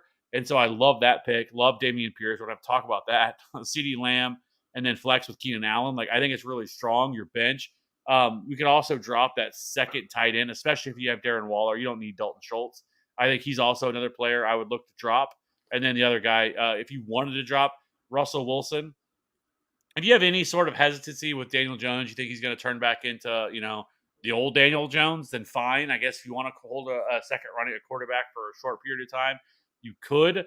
But I, I don't think you need to. I'd probably just drop Russell Wilson and add, drop Dalton Schultz, drop Deonta Foreman, and drop Russell Wilson, and just, like I said, add a Marvin Mims if he's sitting out there, and then your other running backs like a Jalen Warren if he happened to be sitting out there. I don't know if he would be or not, but like I said, there's a whole list of running backs you could be looking to take, or you could add, or wide receivers that I think that would help you out more. Yeah, perfectly spoken there. I don't have anything else to add. That was going to be my 2 cents chiming in and saying the guys that I would drop, but you just laid everything out. So I'm with you. Quentin, good to see Q back in here. 12-team PPR, 7th pick. Watson, Bijan falling to the 7. Pierce, AJ Brown, T. Higgins, TJ Hawk, Dotson, Samaje P. Ryan, Gabe, Davey. Also have Kamara in the 7th. This is really nice. Yeah. Obviously the running backs are great. Having an alpha with an elite level tier of wide receiver with AJ Brown, T. Higgins is a solid back end wide receiver 1 or high end wide receiver 2. We know I love Jahan Dotson, TJ Hawkinson, obviously love him this year as well. I think he's in a really good spot. Samaje P. Ryan as a kind of a later round pick who's definitely going to have standalone value, whether Javonte Williams is 100% healthy or not. He's still going to be involved in this offense. We see it every year with Sean Payton. And then Gabe Davis, I think, can bounce back a little bit. I mean, he still was as bad as he was still a top 36 wide receiver last year. But the hard thing with him is like trusting him when you could actually start him or not, because he was so inconsistent. He would have a huge spike week, and then he would go multiple weeks without doing a whole lot of anything, and then he would come back. Yeah, like this feels more like a 10-team league team than a 12. Like this is really, really good for a 12-team league. Well done, Q. Follow up, should I trade Robinson for Chubb questions? An 8-man league got Bijan in the 3rd. Yeah, no. Good for I'm you. not, but I'm not doing it. Yeah, I would straight up, no matter what, however it happened, I want Bijan Robinson over Nick Chubb. Yeah, and good for you for getting Bijan to fall that late. Dull Guitar, 12-team PPR.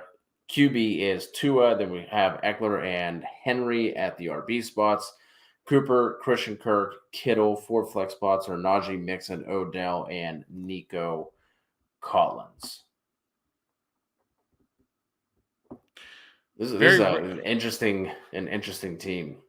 Yeah, I would say there's a lot of risk here with this team on a week, because especially with like Derrick Henry talked about, Derrick Henry was utilized more as a pass catcher than he's ever been in his career last year, but he is almost 30 years old. He's had over 1,700, touches over the last 4 or 5 years. Like the pendulum eventually going to drop, but I mean, Najee Harris, I think, is a strong option. There's been, I think it's possible if there was anybody that could be Josh Jacobs this year, it very well could be Najee Harris. Could be this year's Josh Jacobs, as much as people have to shit on Najee Harris this year. Joe Mixon, I think, is also really solid. So you're really, really set at running back. Yeah. I think wide receiver is an area that I would look to possibly improve upon. I don't think you need Odell Beckham. I don't think Odell Beckham does anything this year. I don't think Odell Beckham is probably going to be a guy that doesn't really help you at all. And honestly, I have no problem with even wanting to drop Odell Beckham. Like, I don't think there's any value there in him, and I don't think he's going to provide any sort of value to you this year. Nico Collins, I think, really could be a really solid pick as well. Somebody that could end up with a 30% target share in this offense, just because there's not a lot there. But overall, I think it's a really, really solid team. Yeah, I think something you can consider as well, depending on, if you have access to your draft board, see what tight ends were taken after Kittle. Like if there was say there was like a 2-round difference between Kittle and like Dallas Goedert. Like I would try and maybe drop down at Goddard, pick up like another small wide receiver piece just to be able to add some different options there on that team. That's another option. I'm a little bit lower on Kittle this year. He's already starting banged up. last year he obviously balled out, but he had a couple massive games. I think he had like 11 touchdowns on just like 60 catches or something like that. Like that's not going to repeat again. You know what I mean? If for some reason that Debo Samuel and the rest of that team, Christian McCaffrey are able to stay healthy, like Kittle's targets are going to be depressed again. So, that's a move you can consider making is, taking that drop from Kittle to another tight end that's kind of like in a similar position. Like I would rather have Dallas Goedert over Kittle this year, but just me.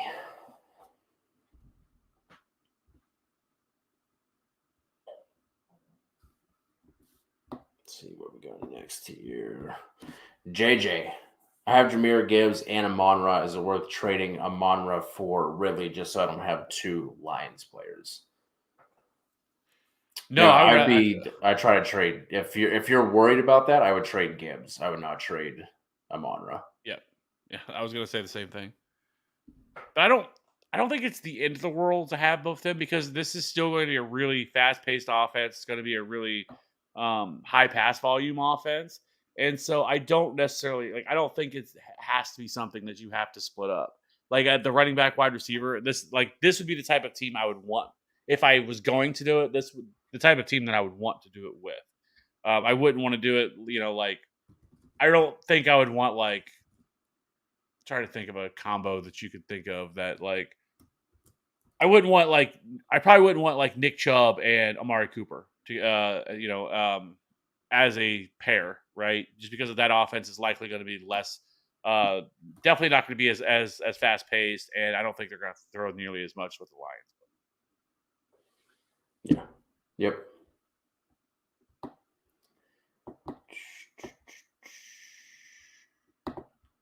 Najee or Ramondre full PPR? Ramondre for me as well.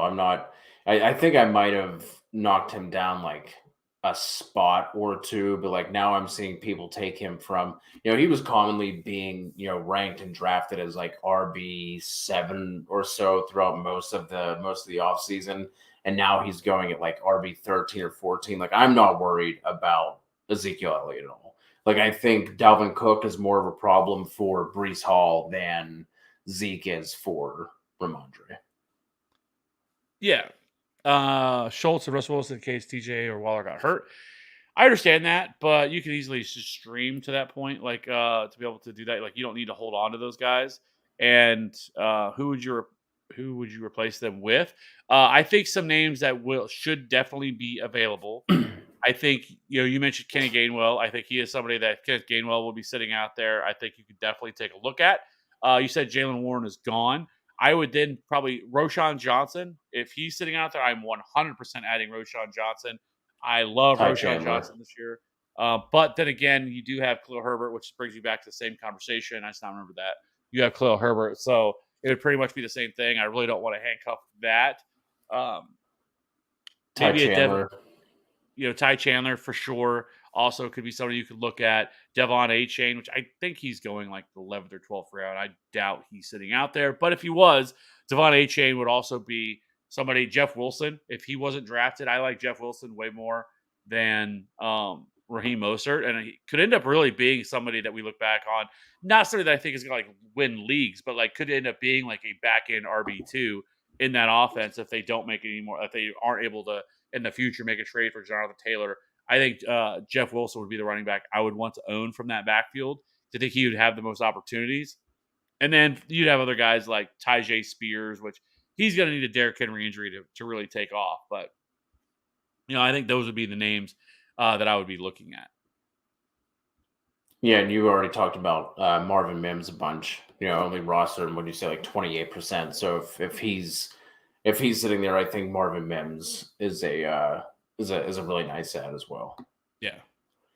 But the whole reason we're saying to not hold on to another tight end or another quarterback is if those guys get hurt, you're more than likely going to be streaming the position anyway. There's not going to be a huge drop off from, let's say Russell Wilson to potentially like a Jordan Love.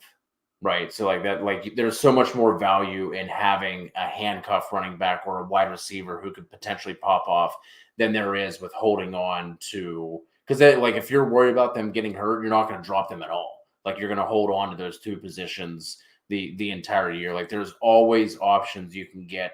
We're definitely going to be doing a waiver and a streaming video. So if anything like that were to come up, come back. We got you, and we'll be able to help you out with knowing what options you have out there in your waiver wire.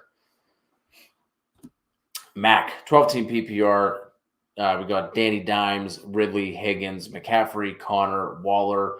2 flex spots are Watson and Mike Evans. On the bench, we have Sutton, Thomas, Quentin Johnson, Warren, and Bigsby. Matt, could you just come in here to show off your team? Because this is a really, really solid team.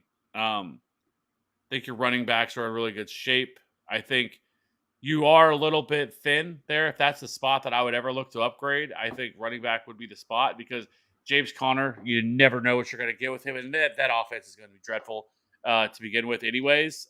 So that RB2 spot is probably where I would say you're the weakest at, because like Jalen Warren, Tank Bigsby, I think both of those could have standalone value themselves, but I don't think you have like a surefire option there from there. So that'd probably be the only spot, but I think you're in good spot with the 2 guys you already have that you can kind of that possibly you could utilize anyways. But overall, really solid team. Love the Christian Watson. Obviously, really like Darren Waller, Daniel Jones. We just talked about Cortland Sutton and Michael Thomas on the bench. I mean, Cortland Sutton could end up being a top 20 wide receiver this year, like we all thought he was going to be last year because of the Jerry Jeudy injury. So.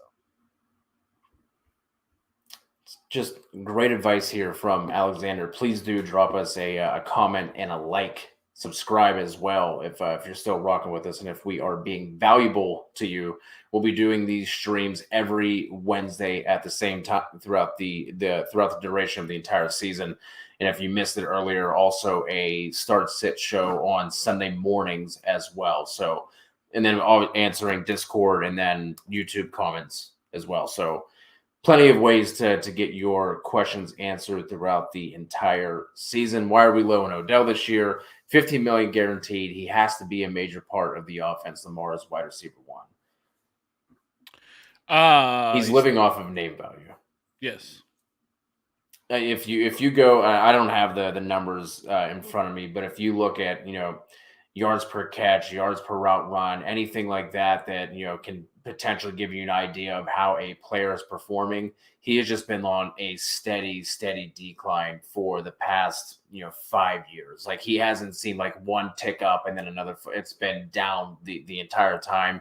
I mean, the dude is has major knee injuries. I think sometimes the money thing tends to be kind of blown out of proportion. I think that was also at a point where they were trying to get Lamar. I think they did Odell first, right before they got Lamar, got him his contract. So that could have just been an olive branch. That could have been someone Lamar wanted.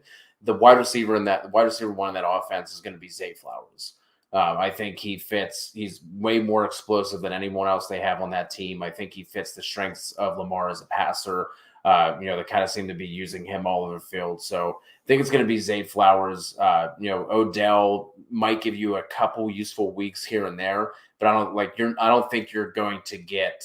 They're not going to get that return back from Odell, and I don't think that you're going to be getting that either from your team. So you could potentially look to trade him if there's someone else that feels similarly to the way that you do. Instead of just outright dropping him, maybe you can just put his name up on your trade block, see if anyone would want to trade for him. But I would like I said, he might have his weeks here and there, but I don't think he's going to be a weekly option, weekly consideration for you.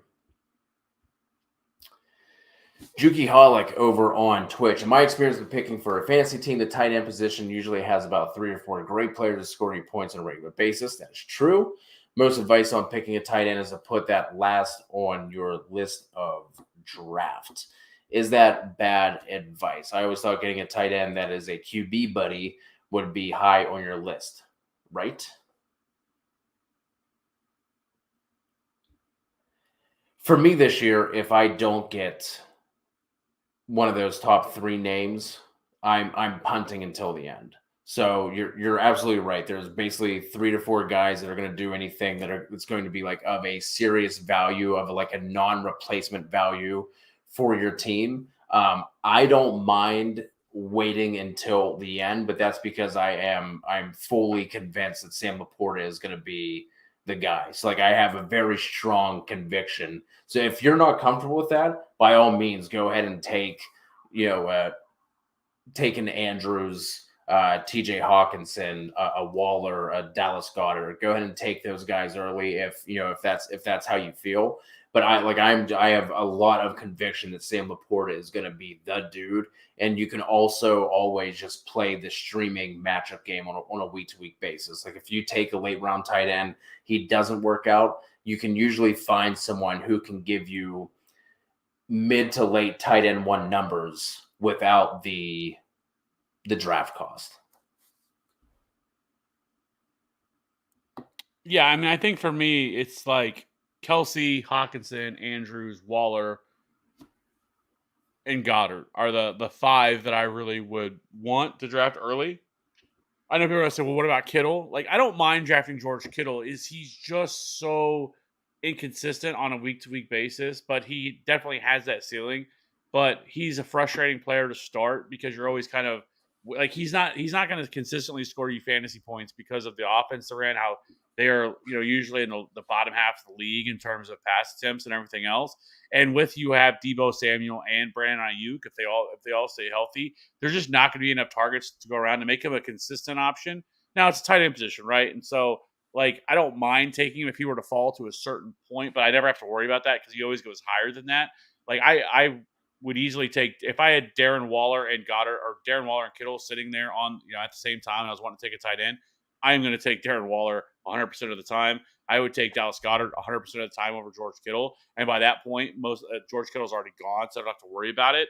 And then if I didn't, I think you wait a little bit longer because like you can get like Patty Fry in like the 9th round or something like that of your draft. Like I like him as well as an option. David Njoku and Evan Ingram are both all options there in those kind of like middle to late rounds.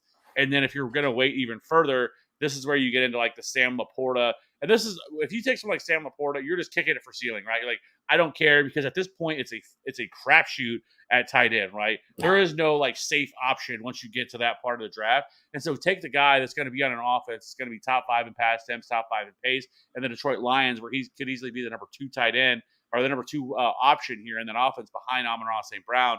And so that's where you want to take something like Sam Laporta or a Jake Ferguson or somebody like that, Juwan Johnson, who has really high ceiling, but also has a bad floor, and because you don't care about the floor at that point, because if they don't hit, you're just going to drop them and pick up somebody else anyway. 100%. Kev, I'm very curious to get your answer on this one. With 2 guys that you've talked a lot about this offseason, a wide receiver specifically. Do you want Najee and Olave or Walker and Amon-Ra? I'm going to go with the Kenneth Walker side on this. Interesting. I'm going to go Najee and Olave side.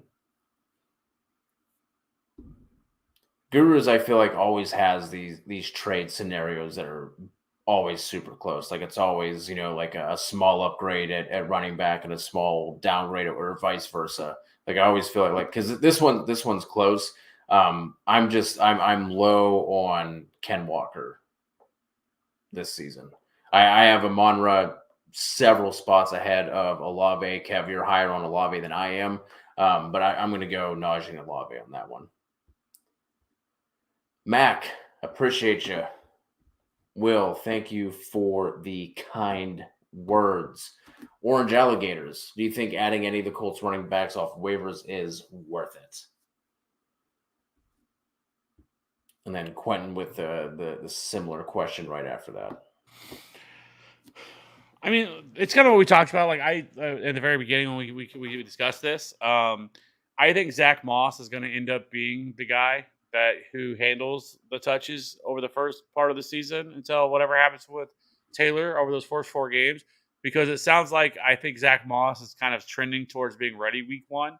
If we were to hear that he's not, then I think it would be Evan Hull, who's the guy that I would lean more towards. I think Evan Hall has a higher ceiling for sure than what Zach Moss is going to. I don't think Zach Moss has a ceiling at all. To be honest, like I just think Zach Moss is really, really bad. He's been really, really bad his entire career. So, but I just think there's a better chance that they would go with Zach Moss, who I think they're going to trust more in pass protection, especially with the rookie quarterback back there. To do some of those things versus like Evan Hull. But I just think, Evan Hull, at least I think he has more juice than what Zach Moss does and everything else. But I just feel like Zach Moss is probably going to be the guy that they're going to ask to handle the workload. Yep. Agreed. Orange Alligators, which side do you take? Devonta Smith or Najee and Terry McLaurin?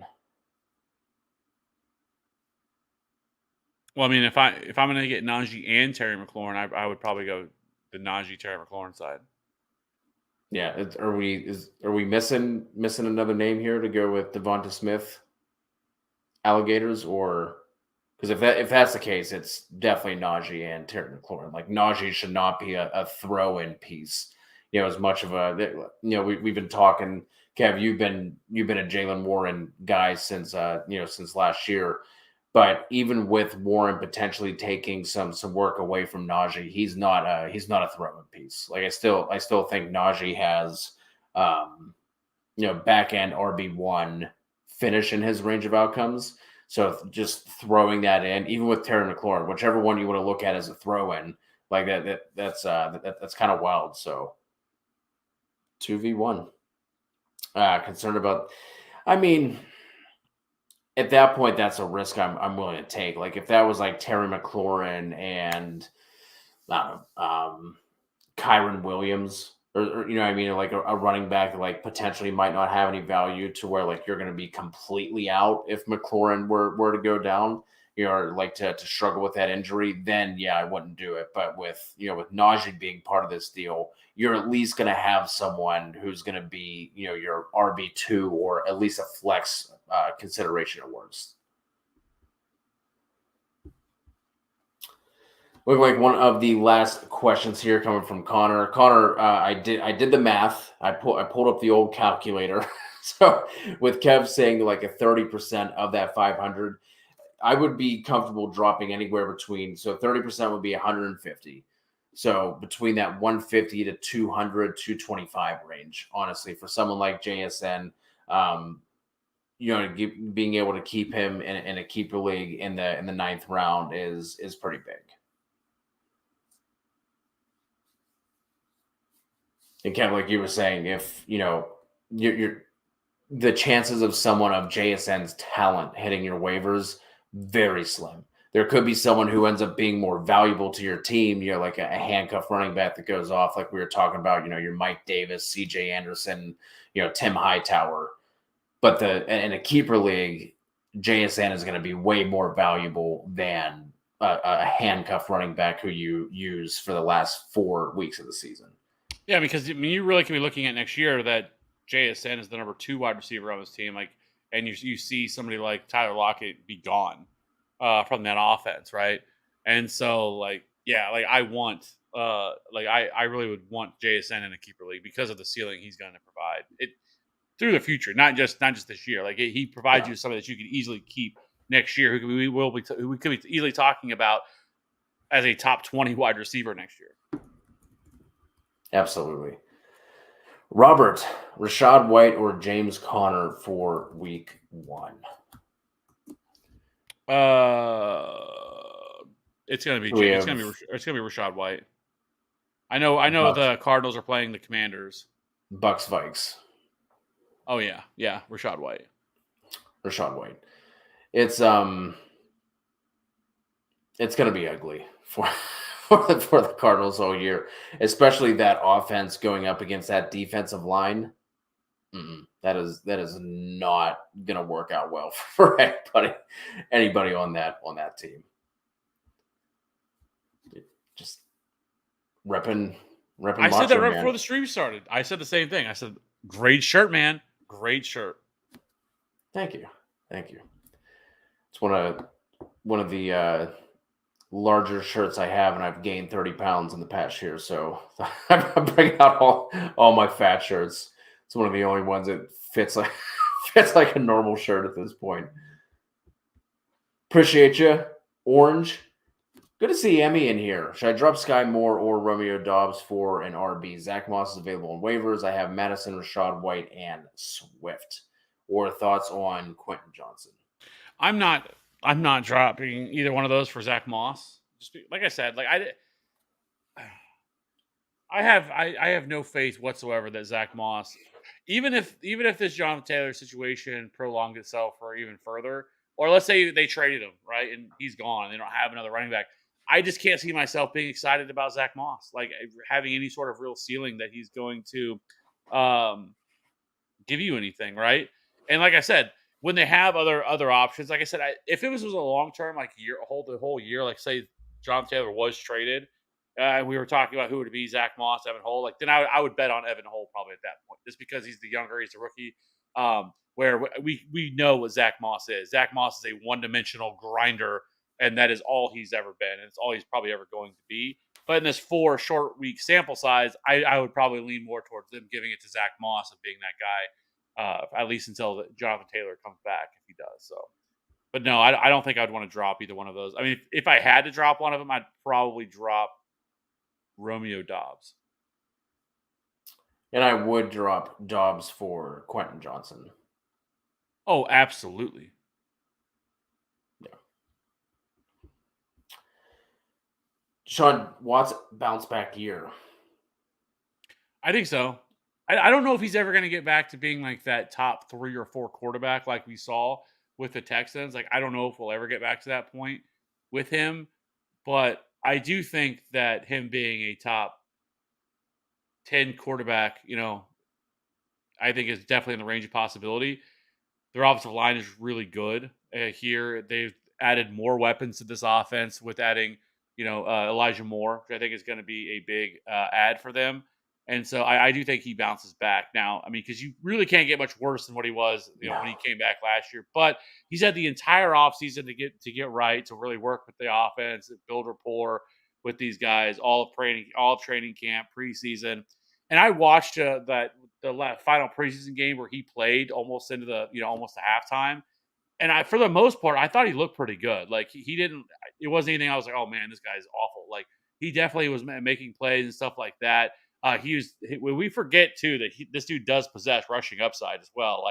Like he definitely could bring you some of that as well. Like he's not like a Josh Allen or Lamar Jackson type, but he could rush for probably anywhere from that 300 to 500 yard range. Like is definitely in the range of possibility for him too. So which also just helps him. Absolutely. Kev, looks like we're all caught up. Thoughts on happens every time. Thoughts on A-Chain? Is it all hype? I really like Devon A-Chain. I think he landed in an ideal situation for, considering his size, considering his skill set.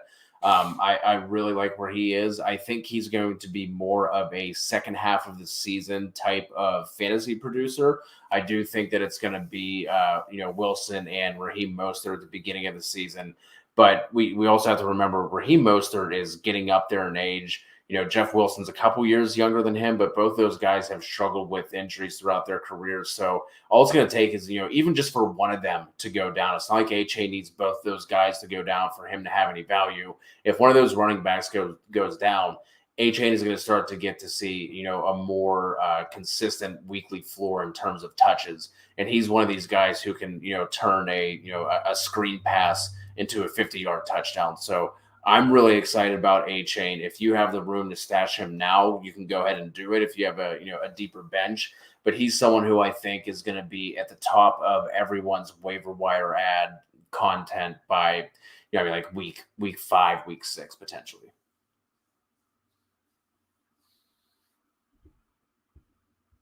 Jameson Williams worth a spot. Yeah, I mean, yeah. If you can put him on IR. I mean, even if you can't, I can't hold him for 6 weeks. It depends. To me, it depends on how many bench spots you have. Like if you're in a league where you only have 5 bench spots and you can't put him on IR, no, I wouldn't. I don't think you necessarily need him at that point. Yeah. But like if you're in a league that has like 7 bench spots, like you have a deeper format, like yeah, I would probably be willing to keep him for that time. Because for the most part, I mean, for the first 4 weeks of the season, you're not really worried about buys or anything like that. You're not worried about the bye week stuff coming. So, and by that point, you only have a couple weeks left anyways. And so I could stomach it because obviously we're talking about a first round pick who was a first round pick last year, coming off a major injury last year, so that's why they really didn't use him at all until the very end, which I'm perfectly okay with. It. They did the right thing there with him. Now I will say his preseason stuff was not good for him. There was a lot of Not negative good. stuff coming out for him, but we've seen this from other guys too, and then it not even matters. So I still really like Jameson Williams, the talent, and I think the guy that I felt like he was like one of the at least one or two in that. He was a top 3 wide receiver coming out of his draft class whenever he came out, for sure. And so I don't mind holding on to. But you're right. Like if you don't have that many bench spots, no, I'm not going to hold on to Jameson Williams because every week you're going to be like, man, I really want to make a move here for somebody, and you just got Jameson Williams. You're staring at him like, you know. I just got to keep holding on to him. I got to keep. And you're just wasting a roster spot for 6 whole weeks on. I really until week 7, right at that point. And so, I think that's the way I look at it. I have Evans and Connor very low in my rankings. You all agree with that, even though they're great players. Their team status brings them way down because honestly, I do. So running backs are more dependent on volume versus the team. Obviously, the team matters, but like we've seen we've seen running backs on really bad teams, like James Robinson did a few years ago. Whatever he just kind of went off, So like volume matters a lot, and James Conner is going to get all the volume he can handle. The only thing that worries me with James Conner is can't handle the volume. Yes, he can't handle the volume. Like he probably will break down, and so for me, and then Mike Evans, I'm just not excited about that offense with Baker Mayfield at all. I went back and looked because I was trying to find has he ever been able to support like 2 wide receivers? And he did 1 year with Odell and Jarvis Landry. They both had like just over 1,000 yards, and it was like very few touchdowns. Like it wasn't great years for either one of them. But for where you can draft Mike Evans, because Mike Evans is kind of going like in that 6th, 7th round or something like that range. Like if you took him as like a 7th round pick, I don't mind it. Like that's probably fine if you could get him there. But like if somebody wants to overdraft him and take him like the 4th, nah, I'm out on that. That's just that's too high. Because I don't think either one of them have much of a ceiling. Going as wide receiver 34, Pittman and Deontay Johnson are going right ahead of him. And then Marquise Brown is the next wide receiver off the board. So if Deontay was gone, I would want Deontay in that scenario for sure. But like past that, then you could probably tell me a story where I could talk myself into Mike Evans with the rest of those guys. Keenan Allen or DK Metcalf week 1. So we got Rams, Seahawks, and Dolphins, Chargers. I'm going Keenan week 1. Like, especially if JSN is going to be back. Like, I think, we're looking at, the Rams secondary is their defense just in total outside of Aaron Donald is just an absolute shit show. Like it's pushing the Cardinals in terms of how bad that defense could be. But I just think we see more pace. I know we have a higher total in that Dolphins Chargers game. I think it's sitting at like 50. I think that one is the second highest total that we have on the week behind the Chiefs and Lions game.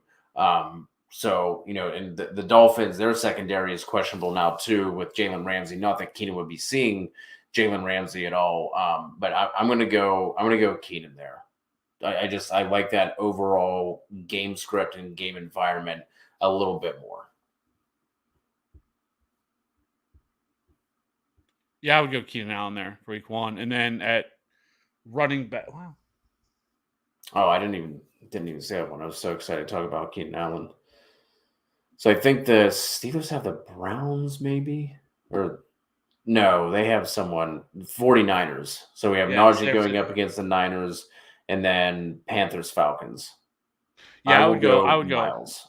Yeah, I probably would go Miles there in that same scenario too. Yep. Assuming his groin is good to go. Yeah. Should I trade Keenan Allen for Alexander Madison and Brandon Ayuk? No.